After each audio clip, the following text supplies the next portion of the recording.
এখন এক নিত্য নৈমিত্তিক ব্যাপার হয়ে উঠেছে। গত কয়েকদিন যাবৎ ধর্ষণের খবর যেন স্ক্রল করে শেষ করা যাচ্ছে না। অন্য কোনো নিউজই আসতেছে না এটা ছাড়া। আস্তাগফিরুল্লাহ, এটা কি কোনো সভ্য দেশের সভ্য মানের কাজ, নাকি জাহেলিয়াতের থেকেও নিকৃষ্ট? সারা দেশ আজ অস্থিতিশীল, যেন দেশ নয় কোনো সার্কেস মঞ্চ, আর কিছু পারফর্মার আমরা দর্শক, আর কিছু ডাইরেক্ট ভিক্টিম। মা বোনেরা রাস্তায় নেমে মানববন্ধন করতেছে যে তাদের যেন আর ধর্ষণ না করা হয়।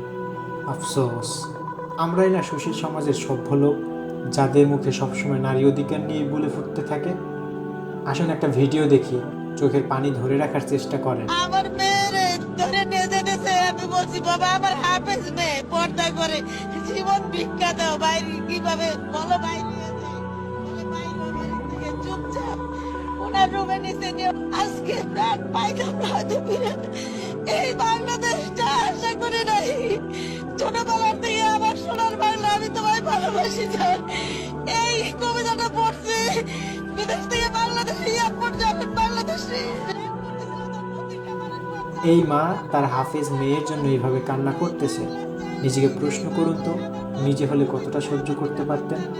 শুধু এটা না, পোস্টে হাহা রিয়েক্ট দেওয়ায় ধর্ষণের হুমকি কোনো এক নেতার। গত ৭২ ঘন্টা মানে ৩ দিনের ব্যবধানে ২৯টি ধর্ষণ। ঘর থেকে তুলে নিয়ে স্কুল শিক্ষার্থীকে ধর্ষণ। নাউজুবিল্লাহ। আল্লাহ এই সকল অপকর্ম থেকে আমাদের সকলকে বেঁচে থাকার তৌফিক দান করুক। ইসলাম ধর্ষণকে ভিন্নভাবে সংজ্ঞায়িত করেনি, বরং বিবাহ বহির্ভূত যে কোনো যৌন সম্পর্কই ইসলামে অপরাধ হিসেবে গণ্য। ফলে ব্যভিচারী ও ধর্ষক উভয়ের জন্যই কঠোর শাস্তি নিশ্চিত করেছে ইসলাম। শিরক ও হত্যার পর ব্যভিচার সুস্পষ্ট হারাম, বড় ধরনের অপরাধ। কোরআনে কারিমে নাজিল হয়েছে, আর ব্যভিচারের কাছেও যেও না, নিশ্চয়ই এটা অশ্লীল কাজ ও মন্দ পথ। সূরা আল ইসরা আয়াত ৩২। ধর্ষণের শাস্তির ব্যাপারে অনেক হাদিস বর্ণিত হয়েছে, আমি কয়েকটি আপনাদের অবগতির জন্য জানিয়ে দিচ্ছি। এক হাদিসে আছে, রাসূল সাল্লাল্লাহু আলাইহি ওয়াসাল্লামের যুগে এক মহিলাকে জোরপূর্বক ধর্ষণ করা হলে হযরত রাসূল সাল্লাল্লাহু আলাইহি সাল্লাম তাকে কোনরূপ শাস্তি দেননি, তবে ধর্ষককে হদের শাস্তি দেন। অন্য হাদিসে আছে, গনিমতের পঞ্চমাংশে পাওয়া এক দাসীর সঙ্গে সরকারি মালিকানাধীন এক গোলাম জবরদস্তিপূর্বক ব্যভিচার ধর্ষণ করে, এতে তার কুমারিত্ব নষ্ট হয়ে যায়। হযরত উমর রাদিয়াল্লাহু তাআলা আনহু ওই গোলামকে বেত্রাঘাত করেন এবং নির্বাসন করে দেন, কিন্তু দাসীটিকে সে বাধ্য করেছিল বলে তাকে বেত্রাঘাত করেননি।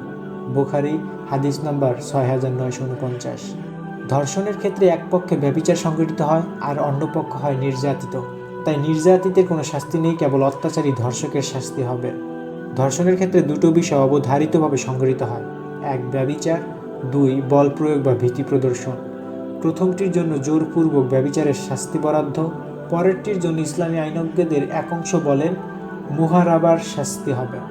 মুহারাবার শাস্তি ব্যাপারে আল্লাহ তাআলা কোরআনে ইরশাদ করেন, যারা আল্লাহ ও তার রাসূলের সঙ্গে সংগ্রাম করে এবং দেশে হাঙ্গামা সৃষ্টি করতে সচেষ্ট হয়, তাদের শাস্তি হচ্ছে তাদেরকে হত্যা করা হবে, অথবা শুলিতে চড়ানো হবে, অথবা তাদের হস্তপদসমূহ বিপরীত দিক থেকে কেটে দেওয়া হবে, অথবা দেশ থেকে বহিষ্কার করা হবে। এটি হলো তাদের জন্য পার্থিব লাঞ্ছনা এবং পরকালে তাদের জন্য রয়েছে কঠোর শাস্তি। সূরা মায়েদা আয়াত ৩৩। যাই হোক, অবশেষে বলি, আমাদের এই দেশে এরকম নিকৃষ্ট পশুর সমতুল্য কাজ আমরা কোনোভাবেই মেনে নিতে পারি না। আমরা সেই বোনদের জন্য দোয়া করি যারা এই অবাঞ্ছিত ঘটনার ভিকটিম হয়েছে, তাদেরকে যেন আল্লাহ ধৈর্য শক্তি দান করেন। আমিন।